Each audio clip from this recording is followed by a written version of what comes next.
เฮ้บ่អញ្ចឹងគេថាខានជួបគ្នាយូរហើយបើនៅUnity Basic របស់យើងបាទ Unity Basic Tutorial បើយើងចំនេះខ្ញុំគ្រាន់តែខានឈប់ធ្វើបើជិត2ទៅ3ឆ្នាំហើយចំបាទដោយសារតែតាំងពី Unity 2019មក API គឺវាមាន bug ផងអីផងមកយើងចំនេះ interface code ខ្លួនយើងផងបាទដល់ពេលឥឡូវ Unity គេ update ឡើងទៀតណាបាទដល់ឥឡូវ2023 2020 និង2021 22 23ទៅ API សងសលីគ្នាតែ2023អាចថាយើងឡើងទៅកាន់ខាងលើបន្តិចបាទយើងអាចសិក្សាបន្ថែមទៅតាមនឹងនៅក្នុងអ៊ីនធឺណិតហើយក៏សិក្សាបន្ថែមនៅជាមួយខ្ញុំបន្ថែមទៀតយ៉ាងណាមិញបាទនៅក្នុងអេពីសូតបាទនៅក្នុងវគ្គនេះគឺប្រធានបទបាទគឺចង់និយាយអំពី task បាទពីព្រោះថា Unity ឥឡូវថែមទាំង support នៅ asynchronous បាទយល់ចំទៅគឺយើងអាចប្រើនៅ task ក៏នៅខាងក្នុងហ្នឹងបាទយល់ចំក៏ប៉ុន្តែការដែលយើងប្រើនេះគឺវាប្រើចង់និយាយអំពីវាមានហានិភ័យច្រើនយល់ចំនៅក្នុងការដែលយើងប្រើបាទអញ្ចឹងជាការចាប់ផ្ដើមដំបូងគេដោយបងមិនបានឃើញខ្ញុំមាននៅmanager មួយដែល contain នៅ game code ដែល script ហើយហើយយើងមើលបន្តិចនៅខាងលើខ្ញុំបានធ្វើការបង្កើននៅ as parent as prefab spawn time បាទ1/1000 ស្មើនឹង second ហើយគេមាននៅ function spawn នៅ set parent ចូលមកកាន់ as parent ហើយយ៉ាងក៏មានតែ async void initialize spawn ហើយនៅខាងក្នុងមាន for loop មួយកន្លែងធ្វើការ change វាទៅកាន់10ចេះយ៉ាងណាមិញហើយតដល់15នេះអូខេនៅក្នុងការវា loop ជ្រុលនេះវាផ្លាស់ឡើងវា spawn ឲ្យយើងហើយបើវា spawn 15ដងមកយើងក៏ប៉ុន្តែនៅក្នុងលក្ខខណ្ឌមួយដែលវា spawn 15ដងនេះគឺវានឹងធ្វើការចាំរយៈពេល1 second វា tick ម្ដងឲ្យយើងហើយ spawn ម្ដងឲ្យយើងបាទវា spawn នេះចាំ1 second ហើយបាន spawn ទៀតហើយក៏ loop នៅបាទ action រហូតតែទៅធ្វើហ្នឹងបាទហើយយើងដាក់នៅក្នុង awake ព្រោះ awake នេះគឺវា initialize មុន start បាទអូខេយ៉ាងណាមិញសើបន្តិចឲ្យត្រឡប់ទៅកាន់ Unity វិញ so បាទសម្រាប់as parent នេះបាទគឺជា canvas នេះហើយសម្រាប់ prefab នេះដែលជា image នេះគឺជា dot បាទខ្ញុំទាញនៅ image ដាក់ចូលទៅក្នុង canvas លើគឺ dot បាទ dot មួយទូចនេះបាទ so បញ្ហាឥឡូវនេះគឺវាអញ្ចេះបាទព្រោះតាំងពីយើងប្រើនៅ awake Task.Delay នៅក្នុង Unity គឺនៅពេលដែលយើង press play បើយើង play ជាប់វាមិនជាបញ្ហាប៉ុន្តែនៅពេលដែលយើងបិទឬក៏យើងចាក់ចេញពី game គឺវាមាន task ជាប់នៅក្នុង background process បាទគឺយើងត្រូវ kill វាគឺបើខ្ញុំនិយាយចឹងគឺបែរជាមានអ្នកយល់ប៉ុន្តែមានអ្នកអត់យល់គឺខ្ញុំនឹងបញ្យល់នៅក្នុងនេះគឺវាបញ្ហាដល់ចេះបើយើងធ្វើការ press play ចេះវាធ្វើការ spawn ម្ដងមួយតាមរយៈពេល1 second ខ្ញុំបាទអូខេបាទប៉ុន្តែនៅពេលដែលខ្ញុំ click បិទចេះគឺវានៅតែ spawn ត្រែលគេវានៅ spawn ត្រែលរហូតដល់អស់15ដែលយើងបាន set for loop នេះបាទអត់15ហ្នឹងបានឈប់បាទអញ្ចឹងកន្លែងនេះគឺមានន័យថាយ៉ាងម៉េចគឺដោយសារតែ Unity បើនិយាយចំទៅគឺវាអត់មានបាទនៅវាអត់មាននៅ functional ដែល support នៅ task ដែលនៅក្នុងការប្រឈប់ពីព្រោះយើងនិយាយអំពី task ដែលនៅខាងក្នុង C# គឺយើងមាននៅ cancellation token សោះដែលយើងនិយាយអំពីអូខេ task កាលណាយើងប្រើនៅ task គឺយើងត្រូវតែប្រើនៅ token សោះក្នុងការដែលអូខេយើងចាប់ផ្ដើមនៅ task ហើយគឺយើងចាប់ផ្ដើមនៅការ cancel ហើយបើ load error ឡើងមកគឺយើងធ្វើការ kill បាននៅ process ដែលដំណើរការនៅក្នុង background ព្រោះយើងនិយាយអំពី task គឺ process ដែលដំណើរការនៅក្នុង background អញ្ចឹងកាលណា process ដំណើរការក្នុង background គឺមានន័យថាអ្វីក៏ដោយដែលយើងបិទហើយក៏ប៉ុន្តែវាដំណើរការក្នុង background វាដូច iPhone នេះអញ្ចឹងដូច iPhone ដូច Facebook នៅក្នុង iPhone Facebook នៅក្នុង Android បើយើងបិទហើយក៏ប៉ុន្តែ process វាដំណើរការក្នុង background បាទចឹងហើយបានអ្នកដែលគេ send នៅ message មកកាន់យើងគឺវា load pop ឡើង load នៅ message ឡើងមកអញ្ចឹងបាទការដែលយើងធ្វើនេះគឺវាល្អបាទវាល្អសម្រាប់ app មួយចំនួនបាទក៏ប៉ុន្តែកម្មវិធីមួយចំនួនគឺយើងអត់ចង់ឲ្យមាន background run នៅក្នុង process បាទវាអាច C RAM យើងច្រើន CPU ច្រើនវាចង់ទៅតែយើងទៅដោះស្រាយយ៉ាងម៉េចអញ្ចឹងអ្វីក៏ដោយដែលនៅក្នុង episode ខ្លះនេះបាទខ្ញុំធ្វើការលើកយកអំពីការ kill នៅ task process ដែលនៅក្នុង Unity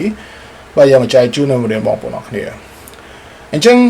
cái này bà cứ nơi bé để dương initialize the bông như vậy initialize spawn như vậy await Task.Delay mình chẳng anh này cái tôi ăn gọi này cái dương thợ miên là token mùi but which is going to be viết thợ viêm cái càng lớn này cái dương được cái cancellation token so mùi but nó càng lớn which is but that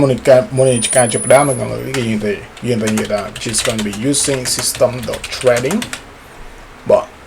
cái này cái dương như là which is going to be cancellation token so như là which is going to be CTS which is going to be get set for cái dương thời for cái initialize là được clear client for cái sẽ có được nối mà dẹp person nơi càng còn lại ní cái như là which is going to be CTS và sẽ có được cancellation token so but đang bị cái tôi đang coi này but cái dân tôi cá nơi token but chẳng vì thờ vì mình option một tên là càng lớn đại gì on bị cancellation token đại này không càng cancel là tha lại cái gì là cancellation token ai như là token chứ ai này dùng paste nơi token ấy đã nơi cái tôi càng coi vì buồn nơi vì cái này gì await Task.Delay chứ cứ về miền và là token cái tôi đang coi pay là token cho mình chứ but token nó chỉ xâm đợi là cái này dùng call là cancellation token so cứ mình này ta dùng cancel vậy là này cứ ở bên dùng trâu phở và dùng gì là CTS là này đã cho một cái không gì và đã cho một cái initialize spawn và dùng gì là CTS dot token bạn chứ bố này số là anh ấy cancellation token so hỏi hết ấy có việc smart and cancellation token và đấy bây giờ mơ là mình sang thành cock này mà cancellation token này cancellation token so bây giờ sang call là token ngang coi vậy but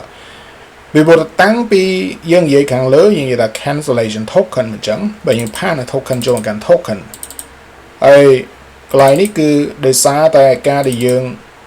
pay về máu vì vớt cứ để xa như vậy token của tôi coi này và bây giờ những lúc mà token như số vợt kìa mình vớt và mình vớt đây là token của tôi ngồi và cái là token chứ cứ vì smart này cái cancellation token này và anh chăng lớn ấy cứ táo dân cancel với dạng mạch và dân cancel với dạng mạch nếu nó ca cancel này cứ dân cancel với ta lớn ấy cứ nỡ tỏ vợt chẳng và mình nỡ tỏ đuổi một cái dân cancel là về đại dân trả tranh và bị unity ở đây cái dân bất unity ở đây có dân kill nơi unity phơi mùi rồi pe để dân trả trên bị unity cứ dân báo là which is on application quit but mình chẳng which này hỏi lấy như là private void on application quit but on application quit này cứ viên phơi cả bà viên phơi cả update mà đong là pe để dân trả trên và bị unity là pe để dân extend community anh chẳng được pe đại dương trả chính bị unity cứ dương ở bên trái phơiยังcòn là gì ta CTS này và CTS.cancel cứ dùng đại từ là cancellation token source.cancel và cái nào để dương gì ta CTS đại cancellation token source.cancel cứ miền này tha viên phơi cả cancel là tha đại miền này không follow luôn này dương và anh chẳng pe nó cứ viên phơi cả chop và lục mà thông qua này có vấn đề lớn ní nếu bé đây nhóm bất unity lỡ cứ bị miền KR lô lăng màu nhưng sao mà tí tập can unity mình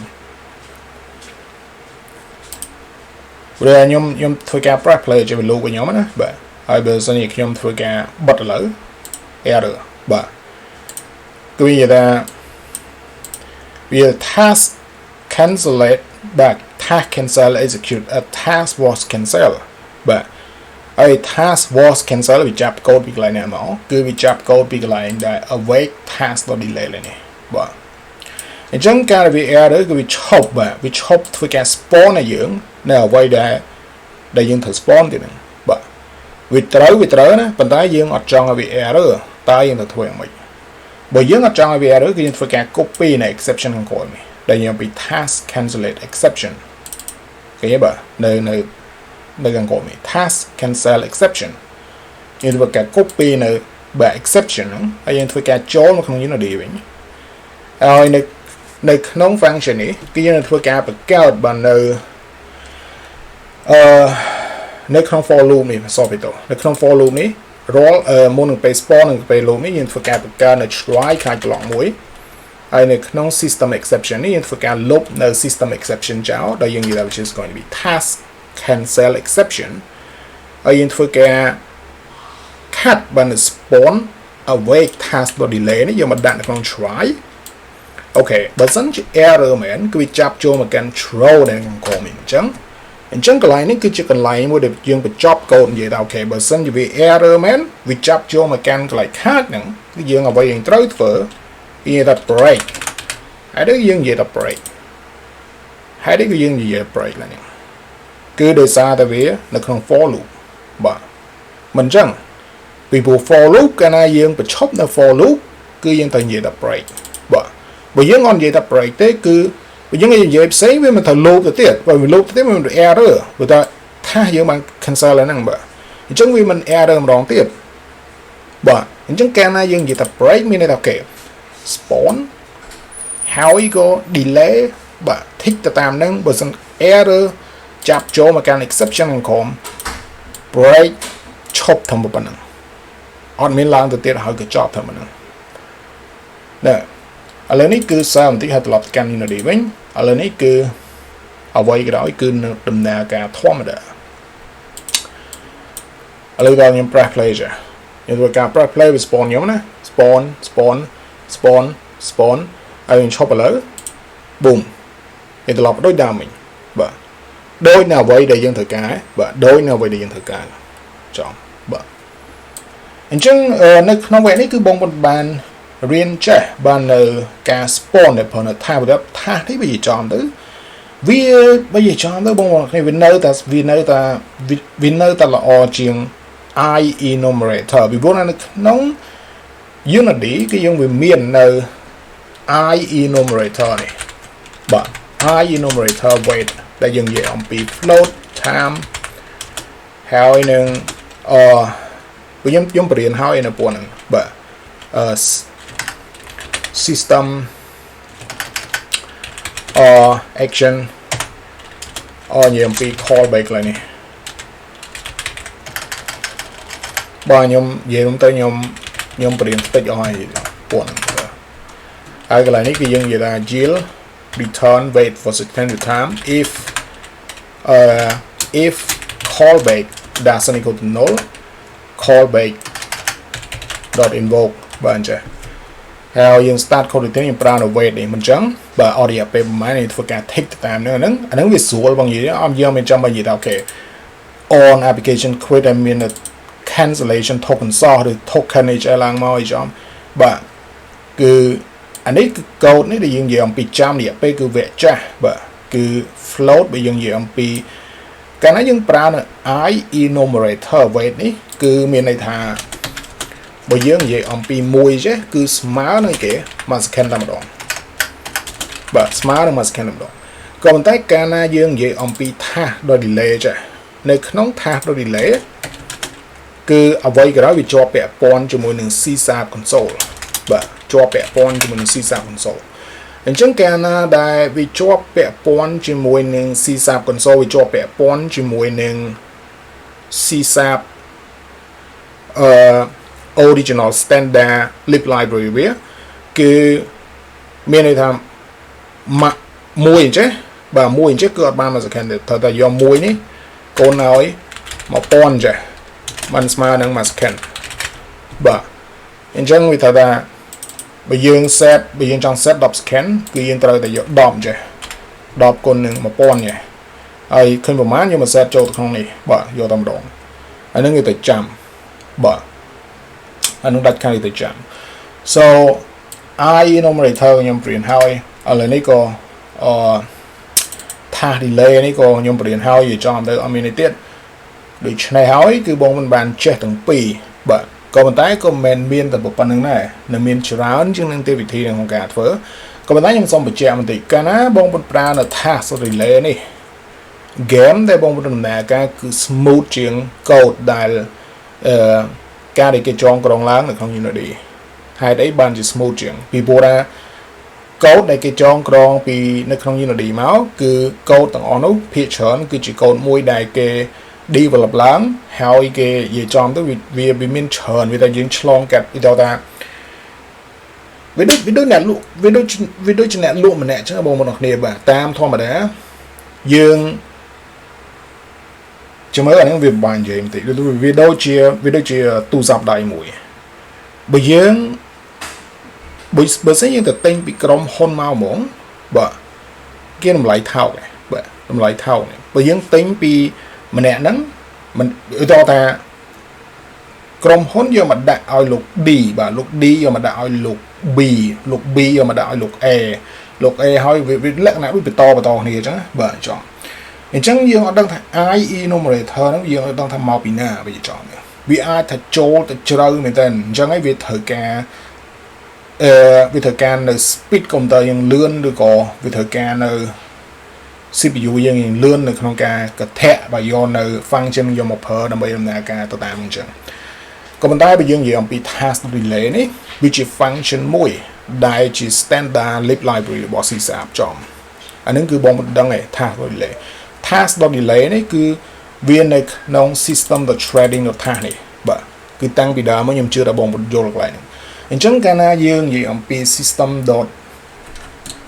threading របស់ task នេះគឺនៅពេលដែលយើង insert បាននៅ using system threading របស់ task ហើយយើងអាចប្រើនៅ task នេះ .delay បានតែម្ដងអត់មានចាំបាច់ថាអូខេយើងអត់ដឹងថា Unity វាមិនដឹងថា design យ៉ាងម៉េចធ្វើយ៉ាងម៉េចវាអត់ដឹងថាអូខេមិនដឹងថា code នឹងចូលទៅដល់កម្រិតណាវាថាយើងប្រើនៅ CPU C អស់ច្រើនចាស់ប្រើនៅ RAM C អស់ច្រើនចាស់យើងអត់ដឹងមកនិយាយចំយើងទៅកោះវាឡើងមកដើម្បីប្រើអញ្ចឹងត្រង់នោះវាជាបញ្ហាបាទយល់នៅវិញខ្ញុំនិយាយបាទវាដូចនឹងការទិញទូរស័ព្ទវាចំដែរម្នាក់ហើយម្នាក់ទៀតបាទស៊ីក្បាលពីលើចំអញ្ចឹងវាកូដហ្នឹងវានៅជ្រៅដល់ដំណាក់កាលយើងអត់ដឹងមកចំដែរបាទដូច្នេះហើយគឺយ៉ាងណាមិញបងមិនបានរៀនចេះទាំងពីរនៅក្នុងនេះហើយក៏មិនមានតែវិធីប៉ុណ្ណឹងនៅក្នុងការធ្វើប៉ុន្តែមានច្រើនប៉ុន្តែគាត់ថាខ្ញុំសម្រាប់ខ្ញុំសូមឲ្យបងប្រើនៅ Awake Task.Delay នេះព្រោះថា Awake Task.Delay នេះគឺជាទម្រង់មួយដែលល្អចំនៅក្នុង Unity នៅក្នុងការដែលយើងប្រើវិចាំរយៈពេល1ធ្វើ1ចំហ្នឹងម្យ៉ាងវិញទៀតគឺ Awake Task.Delay នេះផងដែរវាមិនប្រកាសថា work ទាំងអស់បើចំទៅពេលខ្លះវាអាចថាមាន glitch ឬក៏ bug ពីព្រោះថា Unity ថាពេលខ្លះទៅវាអត់ support ចឹងវានិយាយថាfunction ដែលត្រូវធ្វើ which is យើង call បានតែនៅក្នុង min thread ទេបាទបើយើង call ពី min thread មកកើតបាទបើយើង call ពី second thread មកគឺយើង call កើតអញ្ចឹងបាទអញ្ចឹងគឺកន្លែងនេះគឺវាមានការជាប់ពាក់ព័ន្ធច្រើនបាទ min thread call កើតបាទ min thread យើង call កើត second thread យើង call កើតបាទអានឹងអញ្ចឹងគឺវាតម្រូវទៅតាមកូដក្នុងការយើងសេទៀតនៅក្នុង Unity ដូច្នេះហើយគឺនៅក្នុងវគ្គនេះគឺធំប៉ុណ្្នឹងទេហើយយើងនឹងបន្តទៀតបាននៅ Unity Basic នៅក្នុងវគ្គក្រោយអញ្ចឹងបាទ